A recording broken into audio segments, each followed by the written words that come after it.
नमस्कार, थर्ड आई में आपका स्वागत है। आज हम लोग बात थोड़ी ये कर लें, who is responsible of things which is happening. बहुत सी चीजें जो हो रही हैं उसका जिम्मेदार कौन है। हमारे पास 4 अलग अलग इंसिडेंट हैं जिसपे हम बात करेंगे कि कौन जिम्मेदार। सबसे पहले हम लोग बात कर लें, वो जो अगर आपको याद हो, एक तबलीगी जमात का निजामुद्दीन में मरकज हुआ था और ऐसा माना गया था कि ये जो कोरोना वायरस आ रहा है और इसका बड़ा कारण वो जमात वाले लोग थे जो वहां जमा हो गए थे। उसकी टाइमलाइन जरा आपको इंडिया टुडे ने बहुत ठीक से छापा है, उसी को मैं अपने हिसाब से आपको फिर से बता दे रहा हूं। ऐसा माना गया था कि 13 मार्च को करीब 3400 लोग, 3400 लोग निजामुद्दीन वाले मरकज में तबलीगी जमात के इकट्ठा हुए और वो एक मतलब उन लोगों का अपना आपस का सम्मेलन होने लगा। 16 मार्च 2020 को अरविंद केजरीवाल ने एक आदेश निकाला कि रिलीजियस इस तरह की या इस तरह के समूह एक जगह नहीं बैठ सकते हैं, 50 से ज्यादा लोग। 20 मार्च को उस मरकज से निकल के 10 इंडोनेशियन तेलंगाना पहुंचे थे और उनका कोरोना पॉजिटिव पाया गया था और तब से हड़कंप मचने लगा। 22 मार्च को जनता कर्फ्यू लगाया हमारे प्रधानमंत्री जी ने और 23 मार्च को वहां से करीब 1500 जो जमात के लोग थे वो वहां से निकल गए। 24 मार्च को अगर आपको याद हो एक लॉकडाउन शुरू हो गया और लॉकडाउन के साथ साथ ये भी हो गया कोई गैदरिंग नहीं होगी, लेकिन ये भी याद करने वाली बात है कि उस समय कहा गया था कि केवल 4 घंटे का टाइम मिला था, 4-6 घंटे का टाइम, कि बस उसके बाद तुरंत लॉकडाउन शुरू हो गया था। फिर दिल्ली पुलिस का रोल आता है, उन्होंने उन निजामुद्दीन मरकज में जाके कहा उसको विकेट करने के लिए कि भाई इसको खाली करिए। 25 मार्च को ऐसा कहा जा रहा है कि बाकी लोग भी निकल गए थे और करीब लेकिन 1000 लोग फिर भी थे। अब मरकज वालों का जो स्टैंड है इस बीच जो सब निकल के आया वो ये था कि उसके बाद वो एसडीएम के पास पहुंचे दिल्ली सरकार में और उनसे जो लोग वहां फंसे हुए थे उनके पास का और बस के पास के व्यवस्था करने लगे कि उनको वहां से कैसे निकाला जाए। और एक मेडिकल टीम भी दिल्ली सरकार की गई जिसने जो कोविड संक्रमित पाए गए उनको आइसोलेट करके उसी मरकज के एक अलग कमरे में रख दिया गया था। 26, 27 और 28 को एसडीएम, वहाँ के जो डीएम या जो भी अधिकारी होते हैं वो, वर्ल्ड हेल्थ ऑर्गेनाइजेशन WHO की टीम, ये सारे लोग वहाँ पहुँचते रहे और व्यवस्था ये होती रही कि कैसे उनको निकाला जाए। उसमें एक चीज़ थोड़ा फंसने वाली ये हो रही थी कि मरकज वालों का ये कहना था कि हम लोग इसलिए नहीं निकले कि प्रधानमंत्री जी ने अपने एड्रेस में ये कहा था कि जो जहाँ है वहीं रहे। तो उनका ये कहना था कि हम लोग इस ट्रैप में फंस गए कि अब जो जहां है वहीं रहे, तो हम लोग जहां थे वहीं रहे और इसलिए वो पास आदि की व्यवस्था कर रहे थे। इसके मद्देनजर ये कुछ मीडिया में कुछ जगह आया कि 28 और 29 की रात को भारत के जो नेशनल सिक्योरिटी एडवाइजर हैं अजीत डोभाल साहब, वो रात में 2 बजे जाके उन्होंने मौलाना साद जो इस मरकज के या इस जमात के जो हेड हैं उनसे बातचीत की और उनसे बातचीत करने के बाद वो लोगों ने वहां से निकलना शुरू कर दिया। उसी के बाद अगर आपको याद हो 7 लोगों के ऊपर एक केस चला दिया गया था और जिसमें मौलाना साद के ऊपर भी एक केस था और फिर वो बार बार ये हो रहा था कि वो गायब हो गए हैं और पुलिस छापा मार रही है और मिल रहे हैं और नहीं मिल रहे हैं। अभी ये कहा जा रहा है कि मौलाना साद की सरकारी अस्पताल के कोविड-19 की रिपोर्ट का इंतजार हो रहा है। जब एक और रिपोर्ट मिल जाएगी तो फिर उनसे पूछताछ होगी। बाकी 6 लोगों से पूछताछ हो चुकी है। अब आप ये बताइए, मैं उस डिटेल में नहीं जा रहा हूं कि अभी सरकार के पास टाइम है कि वो हिमाचल प्रदेश में एक आदमी, एक विनोद दुआ जी हैं, वो कुछ कहते हैं तो वहां से FIR कर दो, समन वहां पे तामील हो रहा है।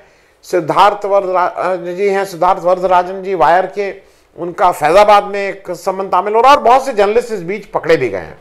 लेकिन मोहम्मद साहब जिनको मुख्य अभियुक्त, एक तरह से अभियुक्त के तौर पे पेश किया गया था, ये पेश किया गया था कि ये तबलीगी जमात वालों ने ही सारे देश में कोरोना फैला दिया गया।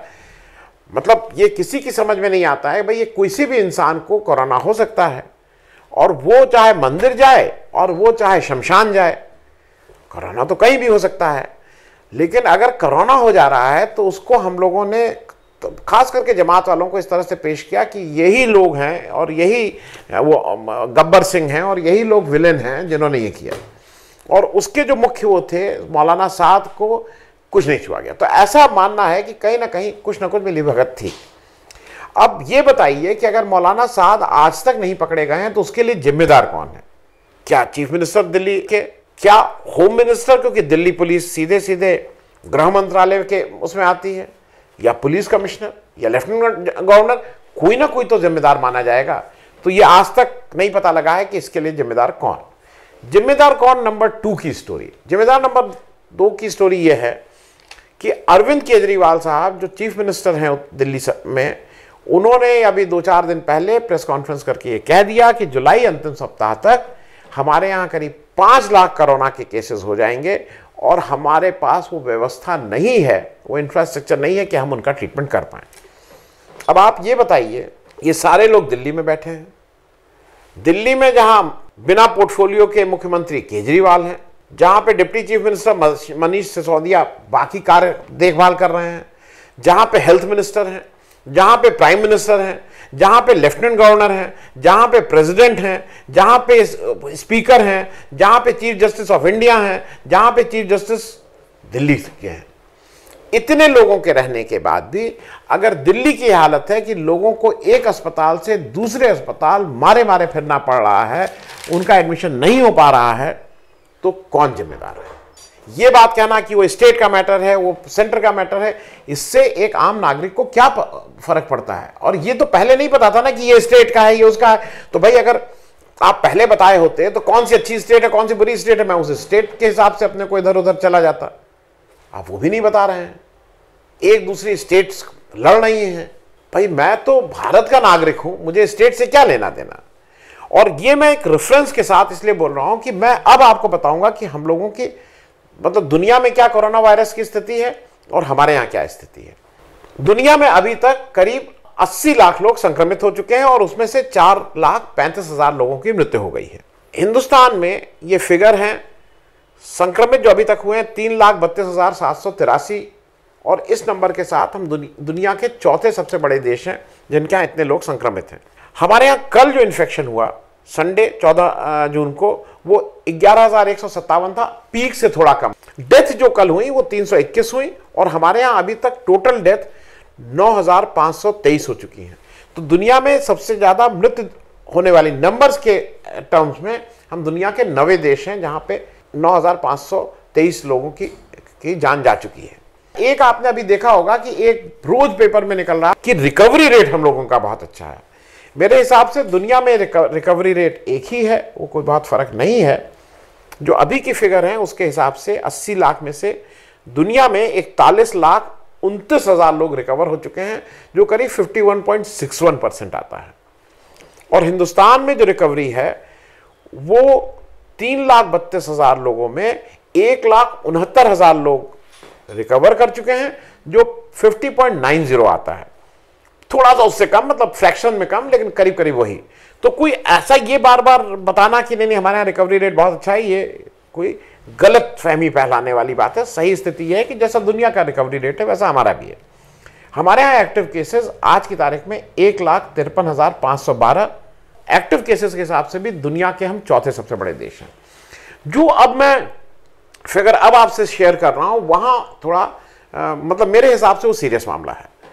जो सीरियस क्रिटिकल है वो यूएस में 54,462 नंबर 1 देश। नंबर 2 पे भारत है। भारत में 8,944 लोग सीरियसली क्रिटिकल हैं।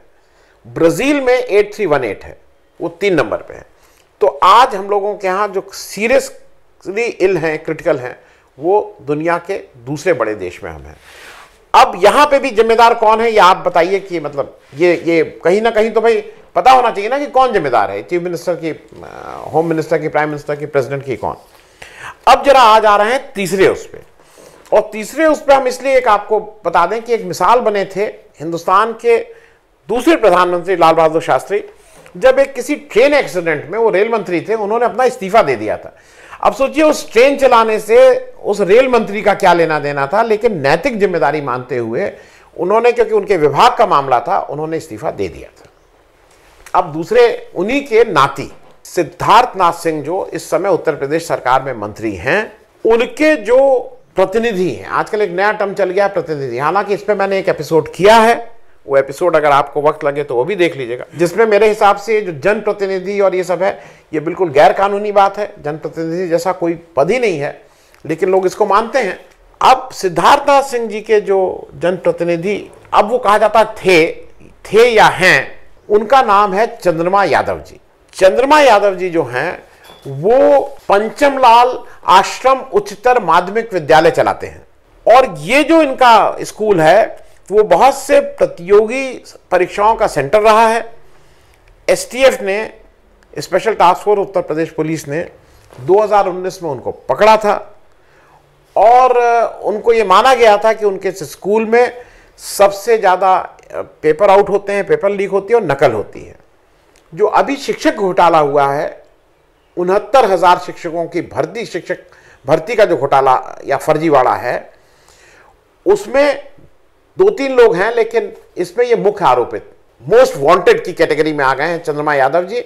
दूसरे मायावती दुबे हैं जो पैसा लेने का काम कर रहे थे।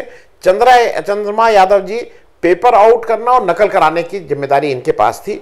फिर मैं इसलिए कह रहा हूं कि मुझे ऐसा लगता है कि सिद्धार्थनाथ सिंह जी जिस उससे आ रहे हैं, जिस खानदान से आ रहे हैं, जिस जगह से आ रहे हैं, तो अपने नाना का अगर थोड़ा भी अंश होगा तो उनको भी इस समय मुझे ऐसा लगता है इस्तीफा दे देना चाहिए, क्योंकि आपके जनप्रतिनिधि के ऊपर ये आंच आ रही है। तो कहीं ना कहीं अगर आप इसको नैतिकता मानते हैं, शास्त्री जी की कुछ भी चीज़ अगर आप मानते हैं और उस पर प्रैक्टिस करते हैं, तो इस समय इस्तीफा दे देना ठीक रहेगा। चौथा केस ये है कि पशुधन विभाग में एक व्यापारी आया इंदौर का, जिसका नाम था मंजीत सिंह भाटिया। मंजीत सिंह भाटिया को जो पशुधन एनिमल हस्बेंड्री के जो राज्य मंत्री, स्टेट मंत्री हैं जयप्रकाश निषाद जी के जो निजी सचिव हैं, प्राइवेट सेक्रेटरी हैं धीरज कुमार देव, उन्होंने अपने जो मंत्री जी के साथ का जो उनका कक्ष है उसमें उनको बुलाया। फिर मंत्री जी की कार में ही उनको बैठाकर सचिवालय लाए, और ये एक बार नहीं कई बार हुआ, और उनको घुमा फिरा के इस 5-7 लोगों ने मंजीत सिंह भाटिया से करीब वो 250 करोड़ का कोई एक टेंडर था एनिमल हस्बेंड्री का, उनसे 9 करोड़ 72 लाख रुपए उनसे ले लिए हैं।